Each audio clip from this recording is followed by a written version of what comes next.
All right, let's get into Friday feedback. You can email info@davidpakman.com. You can comment on Facebook or TikTok or however you want. What you say may be featured in this segment. We start with a couple very aggressive messages just for context. Here's one, just a single sentence in the sense that there's no punctuation. Reading, David, wake up, throw away your nappies, stop sucking, be a man, you're a joke, you want to be remembered as the perfect fool, foolish news fake all the way, grow some balls, stand up, fight against the demonic party you represent, bum bum. Also, it's the wrong you're. Under you're a joke, it's the wrong you're. Listen, my approach with these now is I want to make two main points. Number one, actually three main points, and they apply to every single message like this. Number one, how sad and sorry is the life of a person who takes time out of their day to write stuff like this to someone they don't even know in real life. I've never written to anyone whose show, movie, podcast, article, I'm just busy with my life. And if I wrote to them, it would be something constructive. I either have something to share about an experience related to something.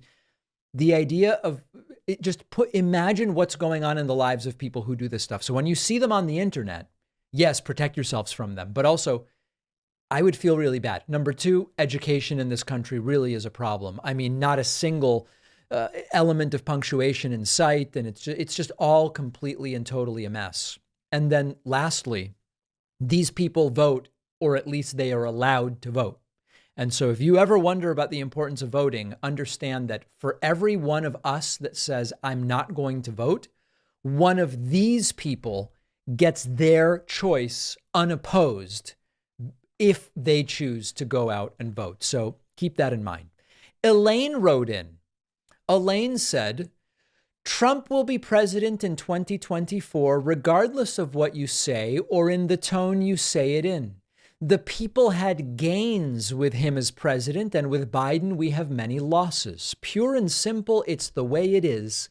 And former President Trump is a godly man.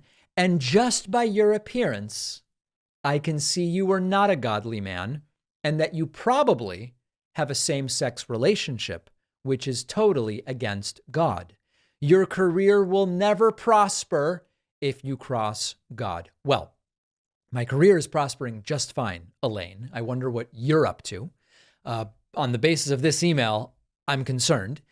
And I can assure you that the reason that I don't have any same-sex relationships has nothing to do with what God would think about it.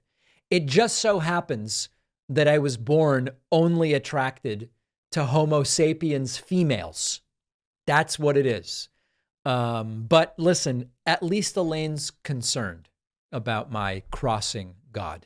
All right, let's get into some more substantive stuff here. Pierre says, unemployment numbers are not true.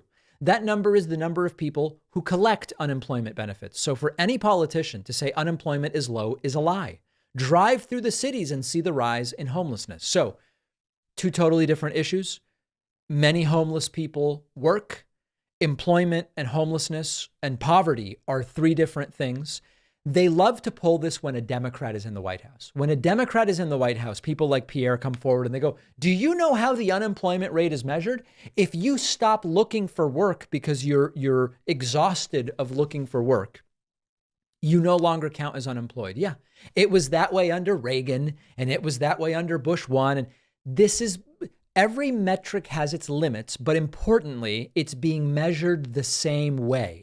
And so we can still use it. We can look at labor force participation rate, knowing its pros and cons and limitations. We can look at inflation. There's nothing, they think they're being clever when they point out what the unemployment rate is. They're not being clever. Yoshido Mosaito says, I came from Japan and lived in the United States for the past 40 years. I've witnessed 40 years. I've witnessed many changes in American society. By experiencing that, I had thought that I generally understood American culture well. But that was until I ran into this Trump cult. It is by far the weirdest, and I have no idea how to comprehend. Yeah, it is beyond comprehension in many ways. There are ways in which this cult is so bizarre and incomprehensible that it generates part of the uncertainty as to how we defeat it. We know in general how you deprogram people from cult beliefs. How to do it at mass scale remains a question. But there is a je ne sais quoi about this particular cult. I don't know that it's particularly evil. I don't know that it's particularly made up of stupider people or any of that. Although ignorance is a role in Trump support, we know that. There is something about this cult that exceeds explanation. And all we can do is continue trying to get ourselves out of it. Brandon wrote in and said, it's the other way around. Democrats are tariffed that he is going to win. Trump will save this country. Trump 2024, he's with the Lord Jesus Christ. Vote. I don't know what this person's talking about. As usual, these are seemingly Americans who learned English as a native language. I don't know what this is. It's the other way around. Democrats are tariffed that he is going to win. Trump will save this country. Yeah, I don't know. It's really common that the messages are undecipherable. MG wrote in, John Fetterman should have worn a tan suit. It's a real missed opportunity. Yeah, the level of comedic subtlety and cleverness. So some of you might remember, Senator John Fetterman wore a hoodie and basketball shorts to the Senate. Subsequently, the Senate formalized its dress code. Fetterman should have shown up wearing one of those light tan suits that Obama wore and was widely criticized for. I do think that would have been extraordinarily clever and exactly the type of comedy and satire that I love.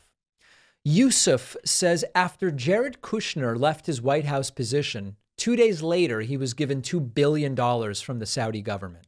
We need to get a special prosecutor to review the situation. Yeah, I don't know that it was 2 days later. It may be. I'm not sure.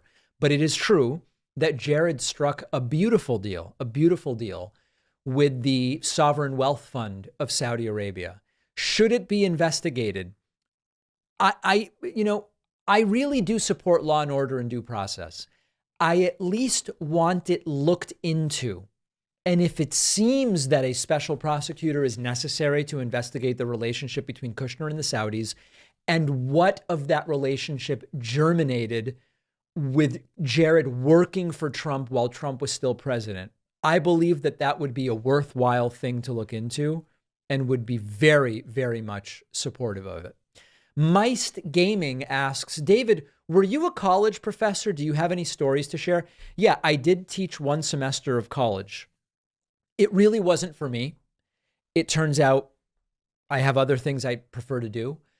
The thing I was really shocked about was the number of people I caught plagiarizing and cheating in the class. I taught one semester, and I think 7 people or something in different ways were caught cheating or plagiarizing. And I had never done it before. I didn't even know what to look for. I wasn't expecting to deal with that. So that was the biggest shock. And beyond that, it was, I liked teaching and the interaction with students, but I don't really have it. I think a story to share is there was absolutely no academic wokeness that in any way impacted what I was able to teach. I taught whatever I wanted. And sometimes students got grades they felt were too low. And it was just like, well, that's the grade you earned. And there was no, identity politics used to try to generate a higher grade or anything like that. But it was not for me, needless to say. TD Soldier says, we need people in Congress who will defend democracy, not people who tried to overthrow democracy. It's so seemingly simple. You're there to defend the democratic system. And yet, we have insurrectionists all over the place. It's like an explosion, and insurrectionists are just landing everywhere. It's not just disturbing, but it makes it so we have to be worried about the future of the country in more than just the normal ways one would worry about the future of a country. And the focus in the immediate needs to be prevent Trump from winning in 2024. And by the way, there are people who aren't even satisfied with 2024. Check out what Lauro DeLeon wrote to me. Trump 2024 and 2028 and 2032. Yes, this is called a pseudo dictatorship. This is called declaring yourself king rather than president. We're against this if we support democracy. If you're going, well, we're a constitutional republic. We are a republic which uses representative democracy to choose our leaders. Okay, you're not clever or enlightened because you can go, but we're a constitutional republic. You're not changing anything about the fact that Trump doesn't get to run 7 times, or he can't be president 7 times, or however many they want him to be president. If he loses in 2024, by all means, he's welcome to run in 2028 or 2032 if his health allows him. info@davidpakman.com. If you have anything to say, become a member at joinpakman.com. Subscribe to the YouTube channel at youtube.com/The David Pakman Show as we approach 2 million subscribers. Let's do it all. We've got a bonus show coming up, and we'll be back Monday with a full week of shows. Have a good weekend, everybody.